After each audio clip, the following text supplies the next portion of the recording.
Let's start this segment with something fun. I've played for you before Sarah Cooper, the comedian who went really, really viral, got famous for doing this lip syncing of Trump talking. And it's mockery in the best of ways.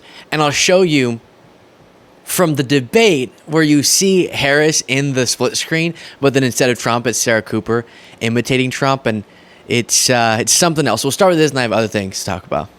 In Springfield, they're eating the dogs, the people that came in. They're eating the cats. They're eating the pets of the people that live there.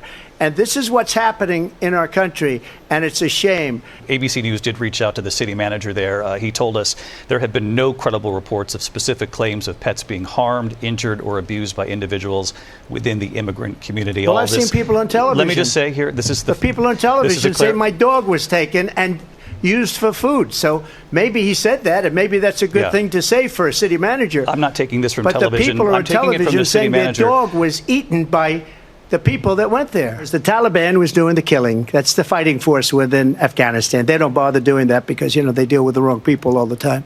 But I got involved. And Abdul is the head of the Taliban. He is still the head of the Taliban. And I told Abdul, don't do it anymore. You do it anymore, you're going to have problems. And he said, why do you send me a picture of my house? I said, you're going to have to figure that out, Abdul. And for Minnesota, she went out. Wait a minute. I'm talking now. If you don't mind, please. Does that sound familiar? She went out in Minnesota and wanted to let criminals that killed people, that burned down Minneapolis, she went out and raised money to get them out of jail. She did things that nobody would ever think of. Now she wants to do transgender operations on illegal aliens that are in prison. One of Donald Trump's rallies, because it's a really interesting thing to watch. You will see during the course of his rallies, he talks about fictional characters like Hannibal Lecter. He will talk about windmills cause cancer. And what you will also notice is that people start leaving his rallies early out of exhaustion and boredom. She said people start leaving. People don't go to her rallies. There's no reason to go. And the people that do go, she's bussing them in and paying them to be there and then showing them in a different light. So she can't talk about that. People don't leave my rally. You recently said of Vice President Harris, quote, I didn't know she was black until a number of years ago when she happened to turn black, and now she wants to be known as black. I want to ask a bigger picture question. All right, we could stop it there. I've said it before. The reason I think, aside from her effective delivery, the reason I think audio we've all heard already, because it's his actual voice, heard just lip syncing it, why that resonates and goes viral is partly because of the facial expressions, like I said, the performance, but also because when it's Trump's face that we're looking at, our brain controls for it. We see him, we go, okay, crazy words, got it. But whenever someone else's face is the one delivering his voice, it really bolsters how crazy he is. Before going on to something else that just is so bizarre to me, I want to do a quick interlude where we look at White House spokesman Ian Sams on Fox News responding to the debate. Let me ask you a little bit about what our Aisha Hosni might have gotten out of President Trump, maybe a small crack opening in the door to another debate. Is it your belief that despite his not wanting one, maybe he is hinting at one? Well, I thought his exact wording was pretty interesting. He said if he's in the right mood, he might do a debate. He seems awfully moody. I don't know if he's just working through his feelings after Tuesday night, but as the vice president has said, the American people deserve a second debate. They deserve to see the choice in this election between. Yeah, Trump is indeed moody. There was some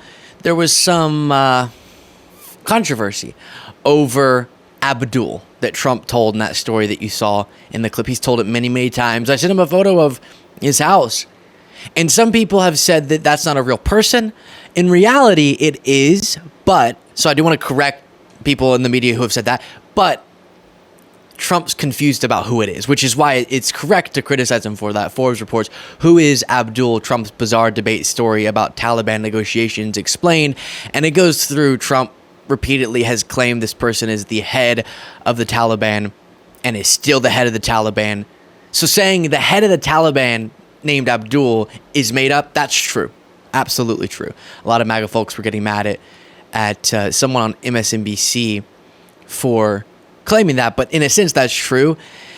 And in reality, he's referring to someone who was in charge of negotiations. So Trump wasn't engaging with the head of the Taliban, but someone who was in charge of negotiations. So if you've been wondering about that, there it is. Then on the story about the dogs and the cats that has become super viral, it is important that we clarify NBC News reports the woman behind an early Facebook post spreading a harmful and baseless claim about Haitian immigrants. Every time you hear this, remember, because not enough people are screaming about this, these are legal, lawful immigrants. They keep being described as illegal immigrants. They're not. That's not true. They're in the United States legally. About Haitian immigrants eating local pets that helped thrust a small Ohio city into the national spotlight, says she had no first-hand knowledge, the person who posted that Facebook post, of any such incident, and is now filled with regret and fear as a result of the ensuing fallout. Quote, it just exploded. It is something I didn't mean to happen, said that Springfield resident. Trump is just another Facebook person, just getting his information. Obviously, for him, it might be Truth Social, Twitter, but that archetype of someone who just scrolls through social media, sees it, believes it, delivers it. Another thing, you might remember that Robert F. Kennedy Jr. has endorsed Donald Trump, shamefully, and transparently, openly, because he wants a position in Trump's administration, despite claiming that's not the quid pro quo that went on. His running mate, or someone who was his running mate before, Nicole Shanahan, posted this video, and this type of rhetoric from people who become MAGA, so they'll start liberal, and then they'll do their shift. Someone like Tulsi Gabbard, oh, I'm just kidding, I'm actually sort of centristy. Oh no, now I'm MAGA. And it all happens in such a small timeline, which makes you question, is this real or is this sort of a grift? They'll often articulate a thought of, wow, when I was a liberal, I didn't think that there were good MAGA folks. I didn't think that you could be a MAGA person and not be absolutely insane. And so then they'll act like they just had this thing that no one else realized, which is, guys, people who support Trump are also people. And they think they're being enlightened in saying that as if we didn't know that already. It's very weird. So watch this video. Who really are the MAGA people, says Nicole Shanahan, former running mate of Robert F. Kennedy Jr., now supporting Trump. Across the Atlantic in the North American country of the United States lies a fascinating and often misunderstood collective. From its northeastern cities to its midwestern towns to its expansive west, this courageous group of individuals are most notably known for their unwavering patriotism. Join us as we explore the fascinating world of the MAGA people. As we embarked on our journey, we were judicious in taking all necessary precautions. Our media had warned us that these were a vicious, radical, and even deplorable people.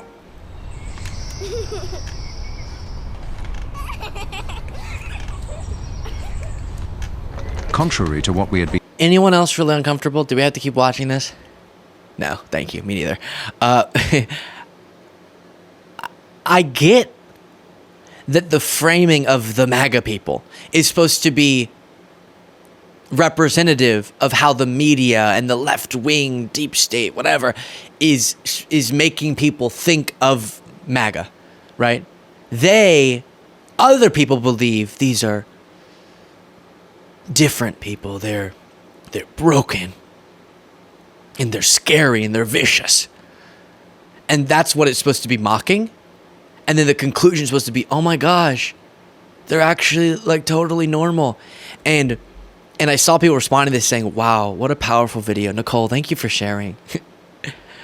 When in reality, all this says about you is you have a problem in how you look at other people whenever you disagree with them politically. Because us saying the political views of people are horrible or they're supporting someone often because they're misinformed, lovely people can be misinformed. And then sometimes informed, terrible people continue to do things that are terrible, right? There's a mixed bag in any movement. But what have I said to you all when I go to Trump rallies? I'll debate with someone and there are just vile things leaving their mouths, truly. But if we weren't talking about politics, we could be having such a delightful exchange. And so my reminder to you all is, as Trump seeks to dehumanize people so often that he disagrees with, vermin that need to be uprooted, the left, the communists, the socialists, as he describes anyone who disagrees with him politically, we can't then mirror that by saying your disgusting political views makes you to the core disgusting. That's not true, because if you have interactions with a lot of people who do disagree with you politically, you realize, gosh, you can be willing to support and bolster, and we should judge you for this, and we should oppose you politically for this, but you can support a threat to democracy being Trump and not even realize that's exactly what you're doing. Now, I've talked to people who say they actually want a dictator Trump. Again, there's different categories, because when you engage with that, now you're talking about this fundamental values difference, and that's harder for me to sort of be hopeful about in terms of moving them back to rational. But isn't that interesting how Nicole Shanahan thinks she's making this brilliant point by saying she used to think, or everyone else must think who's on the left, that if you're supporting Trump, you're this different other. No, y'all keep doing the othering. And some in the left probably do that too far. Totally admit that. But I think the message, at least on this show and a lot of others, of advocating every day for the correct candidates because we want everyone, including the quote-unquote MAGA people, to be uplifted.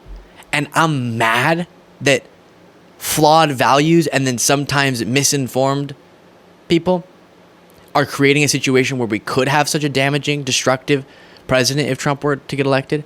But even with my anger, I can channel that to try to make everyone's lives better with good policies, including theirs. And when engaging with someone, I see them as a full human, a full person, no matter how vile their views, or no matter how much they've stumbled into accidentally supporting someone bad. I know it seems impossible, but trust me. Just trust me. The amount of times the littlest of facts are known about the guy they say they support is shocking. So that's just a little extra strange thing I want to talk about. I'll leave it there. We are doing a merch drop, as they call it. Kamala is the 30% off promo code if you want to use it. Limited time only, as they say. It's a fire sale. I don't know. And it's really cool. It's very, very cool. So you can get access to it at lukebeasleymerch.com.